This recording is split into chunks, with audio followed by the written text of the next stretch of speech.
the banks also respond positively because they're also businesses, and they also increase their lending rates, and the cost of borrowing goes up.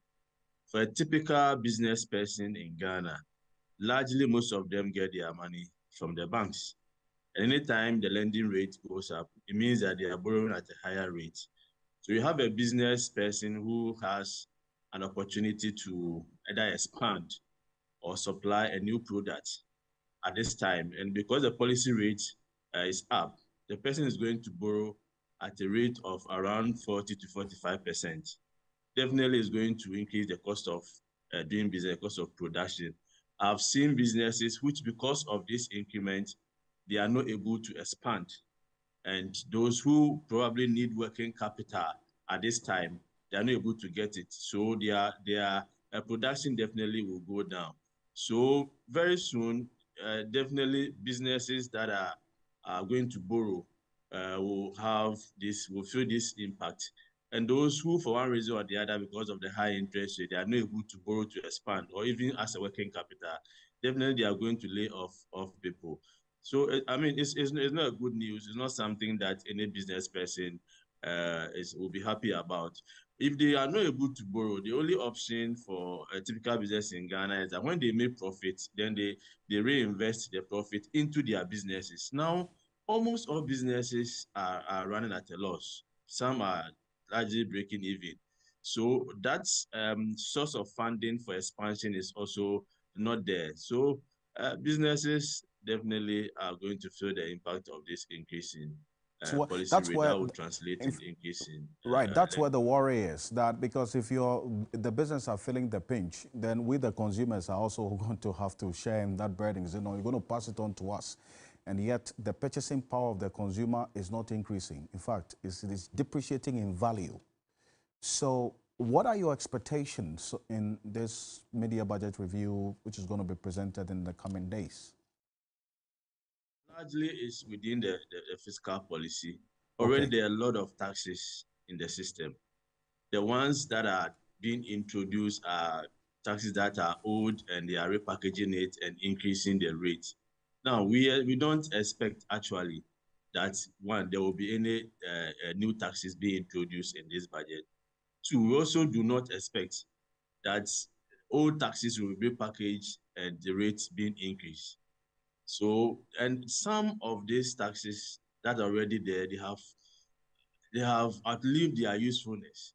A typical case is the COVID tax. I don't know why we are still charging COVID tax at this difficult moment. It was for a specific purpose, and the WHO has declared that COVID is not a pandemic again. What are we doing using the money for? I will expect that COVID tax will be scrapped. We still insist that the e-levy is still high. The 1% is still high. And of course, they are not going to get the revenue that they expect from the e-levy. If they bring it down, people will pay without even feeling it. So I also expect that the e-levy, the rate should go down. The new taxes that were introduced recently because of the IMF policies, the growth and sustainability levy and the excise duties. Look, no matter how difficult it is, there's a way out of this. They have to review these taxes because their impact on businesses is just devastating. You can feel it when you visit these businesses and they are talking to you. Why do we always think that we can only generate revenue from imposing taxes or increasing new tax rates? Taxes have two purposes. One, to generate revenue, right, and two, to serve as an incentive for businesses to expand, for business growth, and to empower the private sector. Right. We are only looking at one side of it, of just generating revenue from taxes. And that is the reason why every time they are increasing taxes and they are introducing new ones. And that's certainly that worry for you. Dr. Mark Bedouabaji, appreciate your time, and thank you so much for joining us here on Ghana Tonight. He's the Chief Executive Officer of the Ghana National Chamber of Commerce and Industry. Now, there's a wreath-laying ceremony has been held at the Asumdwe Park in Accra to commemorate the 11th anniversary of the passing of former President John Evans Atta Mills. That's what happened earlier today. Take a look. He was not one to crave power at all costs and manipulate state agencies to do his political bidding.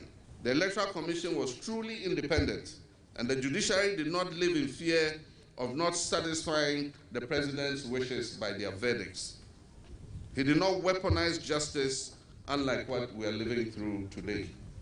He was a great talent spotter, and I count myself among his many proteges who have gone on to excel in our various fields of endeavor. He held our social and moral values high, and it is no wonder that he was unequivocal in his abhorrence of LGBTQ.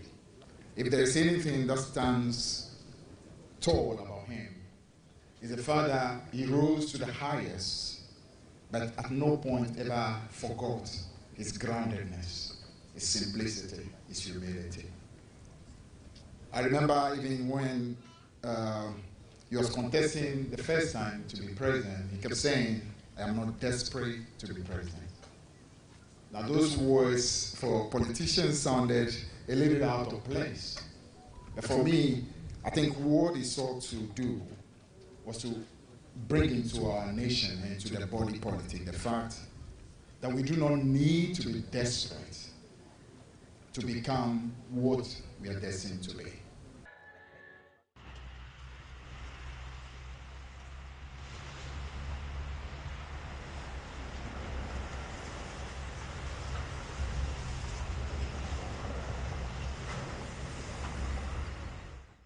Well, what you just saw there is a man who has relocated to one of the abandoned toll booths on the motorway. He was cooking there. It's an issue that we'll get into tomorrow. Thank you for staying with us here on Ghana Tonight. On behalf of the rest of the team, we appreciate your company. Have a good night. Ghana Tonight is brought to you by Flamingo Paint. Superior durability, superior hiding, superior coverage, simply superior.